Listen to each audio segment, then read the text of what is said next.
వైఎస్ఆర్సీపీలో ప్రధాన కార్యదర్శిగా లక్ష్మీ పార్వతిని నియమించారు. అసలు ఎలా చూడాలంటారు దీన్ని? అసలుకి ఈ లపాక్కి ప్రధాన కార్యదర్శి కాదు, అసలుకి మెయిన్ ఇంకా ఉంది. అది పెద్ద పదవి. పక్కన జగన్మోహన్ రెడ్డి పక్కన కూర్చోబెట్టి ఏమో మాట్లాడితే మా అబ్బాయి అంటది. అమ్మా నీకు ఎంతమంది అబ్బాయిలమ్మా? జగన్మోహన్ రెడ్డి అబ్బాయి అంటావు, బాలకృష్ణ అబ్బాయి అంటావు, నీకు అక్కడ ఫస్ట్లో ఆయన వీరగంధం సుబ్బారావు పుట్టిన ఆయన అబ్బాయి అంటావు. నీకు ఎంతమంది అబ్బాయిలు ఉండవమ్మా? నీకు ఎంతమంది తల్లా? నీకు ప్రతివాడు నేను అబ్బాయి మా అబ్బాయి అంటావు తల్లా. నువ్వు ఎంతమంది ఉండవు లపాకి? నువ్వు జగన్మోహన్ రెడ్డి ఇచ్చాడంటున్నావు నీకు పదవి. జగన్మోహన్ రెడ్డి ఎలాంటి వాడు తెలుసా నీకు? తేనె పూసిన కత్తి జగన్మోహన్ రెడ్డిని నిన్ను ఒక ఆట, ఒక బొమ్మలాగా వాడుకుంటున్నాడు లక్ష్మీపార్వతి. నువ్వు తెలుసుకోవట్లా లక్ష్మీపార్వతి. నువ్వు పోతున్నారు లక్ష్మీపార్వతి నిన్ను ప్రజలు, ఆంధ్ర ప్రజలు నిన్ను ఇలాంటి అని నేను ప్రజలు మొత్తం ఓస్తున్నారు. అయినా నీకు సిగ్గు శరము లేకుండా మా అబ్బాయి జగన్మోహన్ రెడ్డి, మా అబ్బాయి బాగు చేస్తాడు. ఎక్కడ చేశాడు జగన్మోహన్ రెడ్డి? తల్లి నువ్వు ఇంకైనా నోరు మూసుకొని నిన్ను కూర్చుంటే ప్రజలు నిన్ను ఏదో కొద్ది గొప్ప క్షమిస్తారు. అంతేగా నువ్వు పిచ్చి వాగుళ్ళు వాగితే నిన్ను ప్రజలు క్షమించరు, చెప్పులతో కొడతారు లక్ష్మీపార్వతి. నిన్ను గుర్తుపెట్టుకోను. అల్లు అర్జున్ అరెస్టులో చంద్రబాబుది ప్రధాన పాత్ర ఉంది. వెనకమాల నుండి వాళ్ళ శిష్యుడి చేత అరెస్ట్ చేయించాడు చంద్రబాబు నాయుడు అనేది ప్రధానమైన వాదన. ఇదే లక్ష్మీ పార్వతి తెర మీద తీసుకొస్తున్నారు. మరి ఎలా చూడాలంటారు దాన్ని? లక్ష్మీపార్వతి ఒక్కడు గుర్తు పెట్టుకో, చంద్రబాబుకి ఏమవసరం తల్లి? వాళ్ళని అరెస్ట్ చేయడానికి, ఇంకొకరిని అరెస్ట్ చేయడానికి చంద్రబాబు అసలు ఆ రాజకీయం వ్యక్తి కాదు. చంద్రబాబు అలాంటి నీచమైన పనులు చంద్రబాబు చేయడు. అది మీ జగన్మోహన్ రెడ్డికి పుటకతో నేర్పిన విద్య తల్లి అది. అంతేగాని చంద్రబాబుకు అసలు దానికి సంబంధం ఏంది? ఏదో తొక్కిసలాట జరిగింది, వెళ్ళాడు, చనిపోయింది, వాళ్ళు ఏదో కేసు వేశారు, ప్రభుత్వ పరంగా అక్కడ తీసుకెళ్లారు, బెయిల్ వచ్చింది, వచ్చేసాడు. దాన్ని నువ్వు పట్టుకొని ఇంత రాదంత పార్టీలకు పులుగుతున్నావు తల్లి. నువ్వు చంద్రబాబు అంటావు, లోకేష్ అంటావు, ఇక నీకేం పని బాటలేదు లక్ష్మీపార్వతి. నువ్వు మెదలకుండా నువ్వు ఇంట్లో మూల కూర్చొని నువ్వు ఆ పండు హరిరామకృష్ణ పుస్తకాలు తీసుకున్నావు, చేసుకోమ్మా, పుణ్యమైన తక్కువ తల్లి. నీకు ఎందుకమ్మా ఇంకా ఈ వయసులో సిగ్గు శరం ఉండలేదు నీకు? నువ్వు ఒక వేస్ట్ దానివి. అసలు నిన్ను ఎవరైనా ప్రజలు ఒక్కటన్నా నువ్వు మాట్లాడితే ఎవరు వింటారా? నువ్వు వినే మనిషివేనా తల్లి? నువ్వు నీలాంటి నీచిపోయింది ఈ రాష్ట్రంలో పుట్టడం వేస్ట్ నువ్వు. అంటే ఇక్కడ ప్రధానంగా చూసుకుంటే కనుక ఈ అరెస్ట్ ని తెలుగుదేశం పార్టీ మీద రుద్దటానికి ఎందుకు ప్రయత్నిస్తున్నారు అనుకోవచ్చు అంటారు?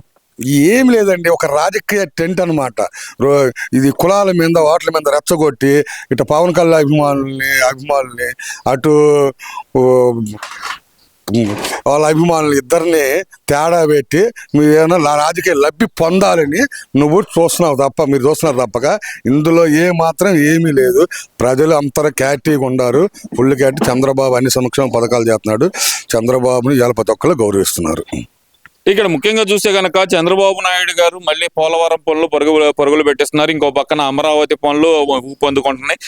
కానీ ఒక సెక్షన్ ఆఫ్ మీడియా లేదు. సాక్షిలో ఈశ్వర్ అనే ఒక యాంకర్ అయితే గనక ప్రజల సొమ్ము అమరావతి పౌలు అంటూ కొన్ని వీడియోలు అయితే చేస్తున్నాడు. అసలు ఎలా చూడాలంటారు దాన్ని? అసలు అరే ఈశ్వర్ గాడా, అరే అస్సలకు వాడు మాటలు, వాడి కథలు, బుడబుక్కలు కూడా బయటకు రారండి వాళ్ళు మాట్లాడికే.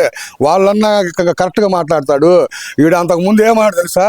వచ్చేది జగను సంబరాలు చేసుకోండి, రేపు 4వ తారీఖు గెలిచేది మనమే, మీరు టపాసులు కాల్చుకోండి, సంబరాలు చేసుకోండి అయ్యి అన్నారు. ఏమైంది రా ఈశ్వరగా? తర్వాత రిజల్ట్ వచ్చినాక నువ్వు ఏడ ముడుచుకున్నావురా ఈశ్వర? అరే ఈశ్వరగా, సాక్షి ఛానల్లో నువ్వు దరిద్రుడు రా. నువ్వు ఒకడు, ఆ కొమ్మిడిని ఒకడు కాడిపోతే ఆ పార్టీ కొద్దిగానే 4 సీట్లను అవుతాం, 4 వస్తాయిరా. అసలు ఆ పార్టీ పాతలో ఒక నాశనం చేసిందే నువ్వు, వాడు కొమ్మిడిని గాడు. మీరిద్దరు బావాలరా ఈశ్వరగా, మీరు పోతే దరిద్రం పోద్దురా దానికి. ఆ పార్టీ ఇప్పుడు అమరావతిని టార్గెట్ చేయడానికి గల ప్రధాన కారణం ఏంటి? అసలు ప్రజల్ని రెచ్చగొట్టే విధంగా అమరావతిలో పనులు మొదలు కాగానే ప్రజలను రెచ్చగొట్టే విధంగా ఇలా ప్రోగ్రాంలు చేయడానికి ప్రధాన కారణం ఏమనుకోవచ్చు అంటారు? అమరావతి విషయంలో చంద్రబాబు ఫుల్ క్లారిటీ ఉన్నారు. ప్రజలకు కూడా చంద్రబాబుని నమ్మి మొన్న మీరు 3 రాజధానులు అంటే వైజాగ్లో మీకు సీట్లు రాలా, కర్నూలులో మీకు సీట్లు రాలా, ఈ గుంటూరు జిల్లాలో మీకు మీకు 0. మీరు కూడా చంద్రబాబు డెవలప్ చేస్తున్నాడు రాజధాని. రేపు జనవరి 1 నుంచి పరుగులు పెట్టిస్తున్నాడు. ఇంకా పనులు 3 సంవత్సరాల్లో రేపు మొత్తం ఓపెనింగ్ చేసి చంద్రబాబు ఈ రాష్ట్రానికి ఒక పండగలాగా తయారు చేస్తున్నాడు. అలాగే పోలవరం ఉంది. పోలవరం కూడా సోమవారం పెట్టుకుంటున్నాడు. పోలవరం కూడా పరుగులు పెట్టుద్ది. మీరు అవన్నీ ఏం ఆలోచించుకోమాకండి. 3 ఏళ్లలో పోలవరం కూడా కంప్లీట్ అవుద్ది. ప్రతి ఒక్క పనులు చంద్రబాబు, ఒక రోడ్లు లేని, ఒక మీరు ఆపిన గిర్జీలు మొత్తం చంద్రబాబు 3 ఏళ్ళలో కంప్లీట్ చేస్తాడు. మీరంతా జగన్మోహన్ రెడ్డి నమ్మడానికి ప్రజలు సిద్ధంగా లేరు. మీరు 3 రాజధానులని 3 ముక్కలాట ఆడి ఈ రాష్ట్రానికి ఏం ఒరగబెట్టారా? మీరు ఏమన్నా ఒక్క పథకాలు తీసుకొచ్చారా? మీరు ఒక ఇండస్ట్రీలు తీసుకొచ్చారా? ఏం లేదు, శూన్యం 5 ఏళ్ళు. ఇలా చంద్రబాబు కార్లు పరిశ్రమలు చేస్తున్నాడు, మళ్ళా గూగుల్ చేస్తున్నాడు. అన్ని మొత్తం 20 ఇండస్ట్రీలు రేపు రాబోతున్నాయి. మొత్తం అది డెవలపింగ్ అంటే అది జగన్మోహన్ రెడ్డి. ఆడ ప్రజావేదిక కూల్చడంగా జగన్మోహన్ రెడ్డి. ప్రజల ఆస్తులు జగన్మోహన్ రెడ్డి. నీ వాళ్ళవి కాదు. మీరు పాలకులు. మీకు మేము ఇచ్చింది దేనికి? ఓట్లేసి ఇచ్చింది. మీరు ప్రజలకు సమన్వయం చేసి ప్రజలకు జవాబుదారులు. మీరు పాలకులు ఉన్నప్పుడు ప్రజలకు జవాబుదారులు. పరిపాలన నీట్గా చేయమని ప్రజావేదికలకు కూల్చడము. నువ్వు మీ ఆవిడ పండుకోవడానికి ఆడ రుషికొండలు ఒక ప్యాలెస్ కట్టుకున్నావు. ఏమన్నా ఉపయోగం ఉందా జగన్మోహన్ రెడ్డి? 500 కోట్లు పెట్టి ఆ ప్యాలెస్ కట్టావే, ఏమన్నా ₹1 దానివల్ల ఏమైనా గవర్నమెంట్కి ఏమైనా వస్తుందా లాభం? దేనికి రాదు. ఆడ మూలలో పడి ఆ బూత్ బంగ్లాలాగా తయారైపోయింది జగన్మోహన్ రెడ్డి. ప్రజలకు ఉపయోగపడే పని చేయి. ఒక ఇండస్ట్రీ అవ్వాలి. కానీ ఎందుకు జగన్మోహన్ రెడ్డి ఇలాంటి ప్రజాధనం ఊరక వృధా? అయ్యేదో సర్వే రాళ్ళు పెట్టారండి, 700 కోట్లు అండి. అవి మొత్తం కూడా జగన్ పేర్లు, జగన్ బొమ్మలు. రేషన్ కార్డులు చూస్తే జగన్ బొమ్మలు, ప్రతి ఒక్క పథకాలలో అన్ని మీ బొమ్మలు, మీ కలరు. ఇవాళ చంద్రబాబు ముద్ర, గవర్నమెంట్ ఒక ముద్ర, ఆ ముద్ర ప్రతి దాంట్లో వేసి నిరూపిస్తున్నాడు. అది చంద్రబాబుకు నీకు ఉన్న తేడాది.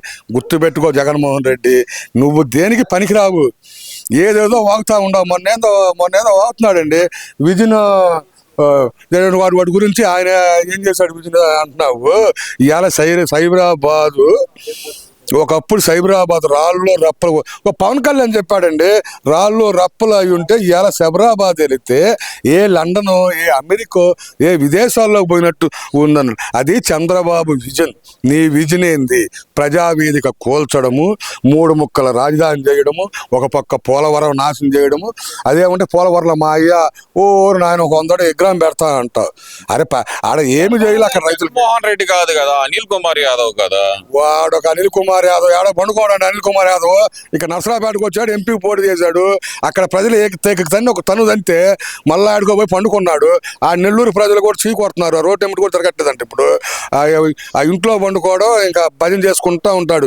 మా జగన్ అంటే ఇంక ఈ భజన చేసుకోవడమే. నువ్వు ఈ 10 ఏళ్ళు అనిల్ కుమార్ యాదవ్, నీకు ఇంకా రాజకీయ లైఫ్ లేదు, రాజకీయ జీవితం నీకు ఉండదు.